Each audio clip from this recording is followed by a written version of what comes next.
29th December, Saint Thomas Becket, Bishop and Martyr. As a commemoration, born in London in 1118, he was a cleric of the Church of Canterbury and became Chancellor of the Kingdom, and then in 1162 was chosen to be Archbishop.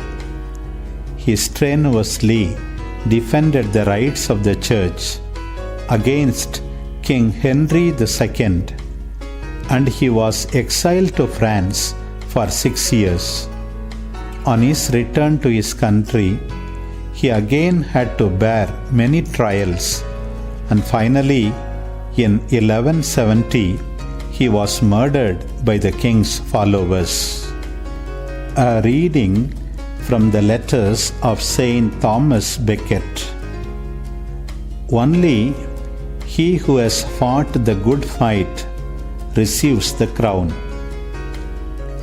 If we care about being what we are said to be, if we want to realize fully what it means that people call us bishops and high priests, then we ought to contemplate continuously and deeply the example of him whom God made high priest forever and walk in his ways.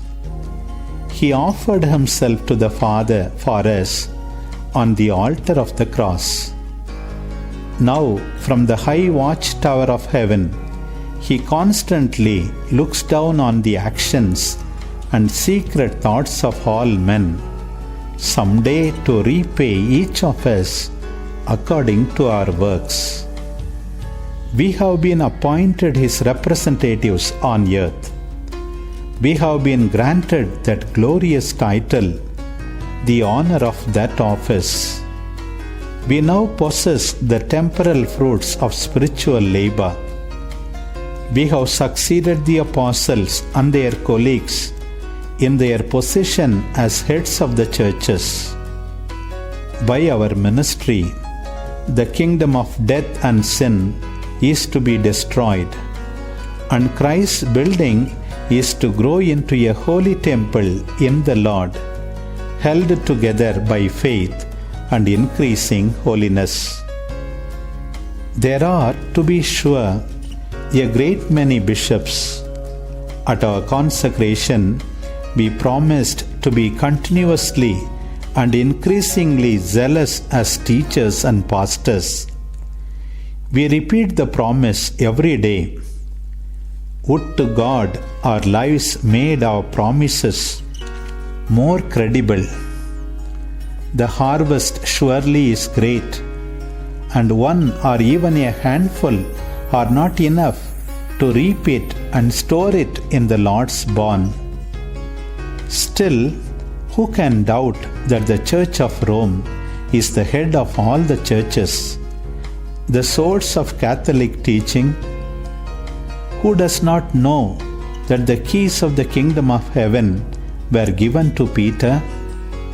Is not the whole structure of the church built up on Peter's faith and teaching, so to grow until we all meet Christ as one perfect man, united in faith and in our recognition of him as Son of God? Many are needed to plant the word, and many to water it. The spread of the faith, the increase in population demand this. God's people of old, who had but one altar, still needed many teachers. How much greater now are the needs of this rich gathering of nations, for whose sacrifices Lebanon itself could not provide enough firewood. And not only Lebanon, but not even all Judea could provide enough animals for victims.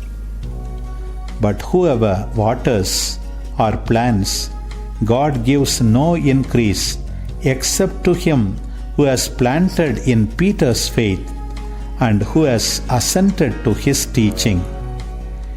It is Peter, surely, to whom major judgments concerning God's people are entrusted when they are submitted to the Bishop of Rome. Under him, the other offices of Mother Church are organized, insofar as they are called to share in his responsibility and exercise the power entrusted to them. Remember then how our fathers were saved, how the Church has grown, and with what sufferings she has increased. Remember the storms the ship of Peter has weathered, with Christ as passenger. Remember how they have attained a crown, whose faith has come to shine more brightly through tribulation. So it is that the tongue of the saints has grown. The saying remains true for all time. Only he who has fought the good fight receives the crown.